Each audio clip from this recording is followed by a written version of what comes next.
Hello everyone, Baharampur থেকে আমি স্মিতা আবারও চলে এসেছি তোমাদের সঙ্গে নতুন একটা ব্লগ শেয়ার করতে। বেশি দিনের পুরনো নেই, এটা গতকালেরই ভিডিও। কাল ছিল আমাদের সৌম্যবাবুর জন্মদিন, তাই সকাল সকাল চলে গিয়েছিলাম ওদের বাড়ি। বেশ কিছুদিন ধরেই শরীরটা ভালো যাচ্ছে না, কিন্তু যেতে তো হবে। আরও এক বান্ধবী চলে এলো, তারপর চলে এলাম খাবার জায়গায়।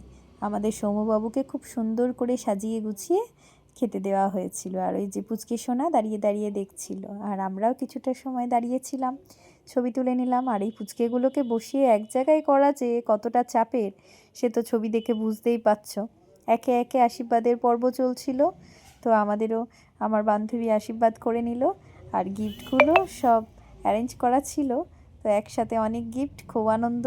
বাচ্চাদের এটাই আনন্দ, জন্মদিন মানেই অনেকগুলো গিফট পাবে। তারপরে আমরা চলে এলাম খাবার টেবিলে। সব ছেড়ে খাওয়া দাওয়া আমরা করে নিলাম। খুব দেরি হয়নি, তবে আমরা তাড়াতাড়ি চলে এসেছিলাম বাচ্চাগুলো বসাতে, তাও আমরাও বসে নিলাম, দেরি করলাম না আর। তারপরে বিকেলবেলায় হলো কেক কাটিং, ওয়েট করছিলাম আমরা। আর ওদের যে তাণ্ডব দেখতেই পাবে তোমরা, একটু পরেই দেখো ওদের তাণ্ডব। শেষ পর্যন্ত আমি আর ভিডিওটা কমপ্লিট করতে পারিনি।